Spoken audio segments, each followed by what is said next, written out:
What's up, everyone? My name is Matthew Dale, and today we are going to take a look at how to shred on the guitar. Now, full disclosure, I really don't consider myself to be much of a shredder. I'm a little bit more of a blues rock, and jazz player, but it is fun to try to incorporate some of these skills into your own playing. Today, we're going to focus on alternate picking, and I'm going to share with you my philosophies on how to start developing your own burning alternate picking skills. Now, there are some amazing resources and some great instructors online. I'm sure you've probably seen most of them. Probably the one that I've come across that I've really kind of gravitated towards the most would be Troy Grady, and Troy Grady talks a lot about economy of pick motion and pick motion techniques. The three biggest categories of his picking mechanics come down to a downward escape motion, an upward escape motion, and then a two-way escape motion. Now, as fantastic as I've always thought his approach was and how scientific, and he slows everything down and he really kind of looks at all of these players' mechanics under almost a literal microscope, the one thing that I've always thought was really interesting about this is how much a lot of these players are unaware that they are doing one of these three types of mechanics. So that kind of says to me that there's something organic in the process of developing alternate picking speed. And the thing that sticks out to me the most would be creating lines that have even numbers of notes on one string at a time. By creating a line of even note groupings, what that gives your right hand the ability to do is stay very consistent. It can almost predict how it should get from the next string to the next string. And that's a big part of, playing an alternate picking line very clean. Having some sort of consistency in this hand is going to help you out a lot. That's one of the reasons that 3-note per string is a system that's so popular among shredders, is because it helps keep this hand very consistent when moving across strings. So today I'm going to keep things in the key of E minor, one of the most prolific shred guitar keys, and I'll have a diagram of this, but just follow me here. I'm going to be starting on the A string, 7, 9, 10, and then same thing on the D, 7, 9, 10, and then G, 7, 9, 11, and then B, 8, 10, 12, and then 8, 10, 12 again on the E. Now, if I just play this with, going 3 notes at a time or one string at a time, 1, 2, 3, 1, 2, 3, 1, 2, 3, 1, 2, 3, 1, 2, 3. And if I look at the way my pick is moving, I'm going to do down, up, down, up, down, up, down, up, down, up, down, up, down, up, down. So it's always changing what direction my pick is moving on those strings. If I double it up, and every time you double an odd number, it becomes an even number, right? This is, basic math class. But now if I go 1, 2, 3, 4, 5, 6, I'm going down, up, down, up, down, up. There's my 6-note grouping, and if I do that on every single string, I'm always going to end that string group on an upstroke. So down, up, down, up, down, up, ending on an up, ending on an up, ending on an up, ending on an up. And that's where your hand can start predicting how it should get to the next string. It's staying consistent. And you can execute these lines a lot cleaner. Now, in terms of practicing this, doing this in two fashions is really good to kind of get to know how your hand likes to move. So I started there with a downstroke. If I start with a down, I'm going to end on an up. So if I switch it around and I start on an upstroke, I'm going to end with a down. So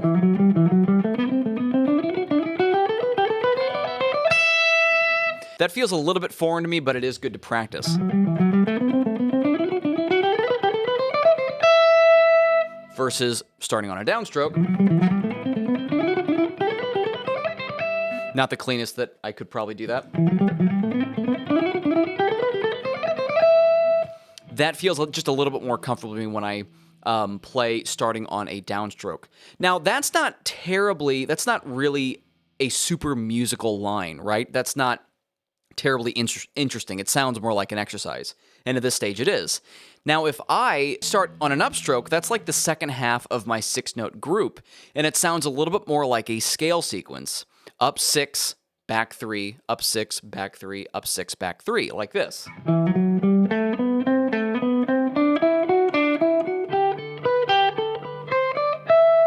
So that sounds a little bit more musical. You can hear the pattern as it goes across all of those notes.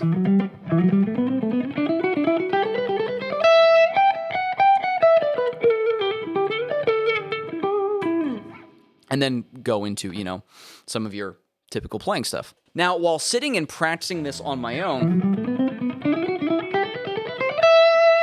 I thought it might be interesting to actually move the second group of the second string around.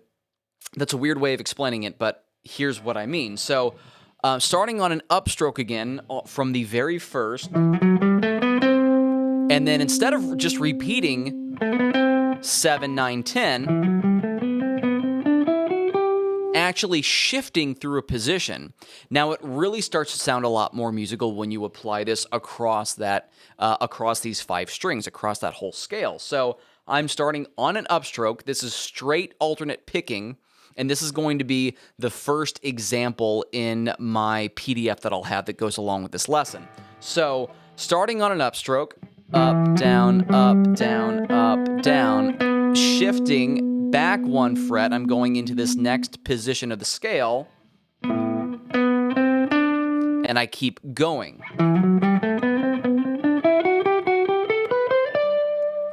And I got up to that point, and that starts to sound a little bit more like music. Let me play that a little more consistent and a little bit faster.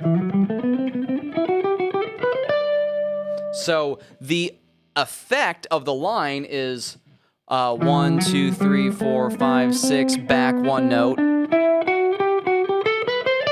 So up 6, back 1, up 6, back 1. Now I do kind of cheat in this line on the very end, where I do just repeat the B string notes because it just laid out really nice in this E minor pentatonic, and I can get right back into some pentatonic playing.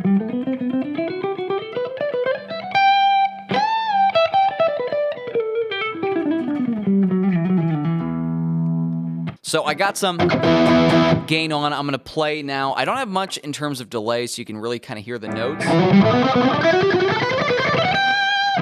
And then there's that line played at a quicker, more shred-appropriate speed. When you start doing this over and over and over again, you kind of realize that you can actually play it a lot quicker than you think, because your hand is able to predict the motion that it needs, whether or not it's this upward escape or downward escape or two-way escape or whatever. Because we are giving our hand something that's very consistent, it's able to learn that and execute this stuff a lot more efficiently when we practice it over and over and over again. A couple of execution ideas. Try this both with no palm muting and palm muting, and even vary the palm muting. So no palm muting, a little bit muddled together. It gets a little bit more staccato and a little bit more separated when you introduce palm muting. And then maybe even a lot of palm muting. That's really kind of a really aggressive palm mute. That's it's almost really hard to hear the notes in that. Now, keeping in the same vein of 6-note patterns, there's this really great pattern that a lot of players utilize to play shred-style things. And it's this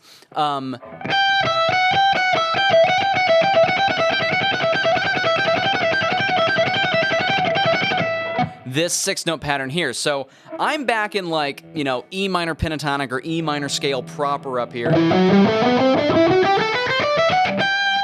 And I'm just going down. What I'm actually going to do is put this 6-note pattern across an E harmonic minor scale. This will be tabbed out. Now, the pattern is I'm starting all the way up on this high G, 15th fret on the high E string, and I'm going to go 15, 12, 14, 15, 14, 12. or in music speak, I'll speak in numbers because I think it's actually a little more usable if you're going to move it around to different keys and numbers. So 3, I'm on the minor third, 3, 1, 2, 3, 2, 1.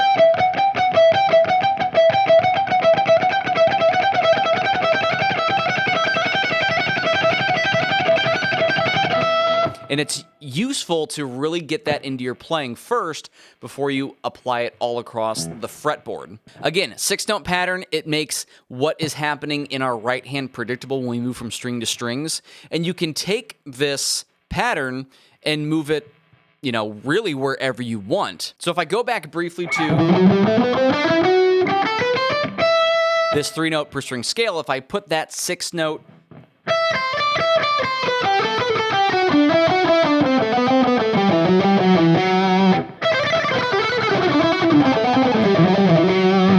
you can put it just across vertically that entire scale shape. You can move across. You can move across scale shapes as well.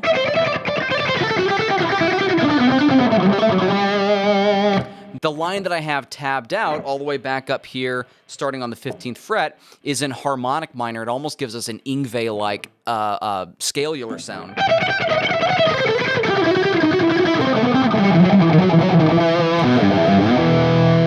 Now, the construction of that is looking for convenient groups of 3 notes. I'm really not trying to get super, scalular with it where every time I go down that 6-note pattern, I have to go up to a certain degree. Really, I'm just looking at the guitar in terms of these shapes and patterns, and I'm looking for convenient ones where I can put my fingers. So the first one is the 3, the 2, and the 1 from the minor scale. And then I'm shifting down where I have 2, 1, major 7. And I'm playing that sequence, same exact sequence. Now the next one that I move down to starts on the flat 6 of the harmonic minor scale. Flat 6, 4, 5, 6, 5, 4. And then my pattern repeats. So now I'm taking this small pattern, I'm making a bigger pattern out of it. And now I do the same thing, starting from the minor third. I do the same exact pattern, this time down an octave. We call that octave displacement. It's another way that we can get a very large line out of a much simpler concept. Starting all the way up at the top again. Next octave. And then next octave again. And ending on the root note, so it resolves. So that's only like 2/3 of the second pattern.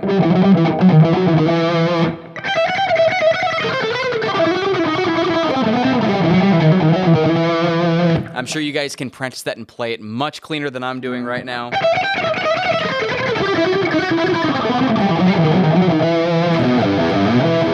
And then finishing off with a nice big arpeggio. 5, minor 3, 1, minor 3, 5, 1. Big bend.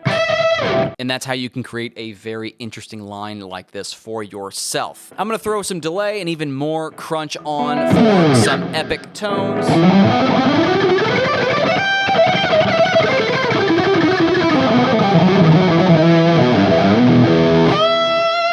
And stack those 2 licks on top of itself from there. Really, to sum up, the name of the game is keeping things consistent, and we do that by creating lines that have even notes on one string at a time. If you want to dive in deeper, I will have my scale diagrams and my tabs of these licks written out over on my Patreon page. My Patreon page has all of my lesson materials for my YouTube videos, as well as presets that I use in my YouTube videos as well. So if you want to learn more, hit the link in the description box below. Once again, my name is Matthew Dale. I'm here to help you play better, sound great, and understand more, and I will see you all in the next video.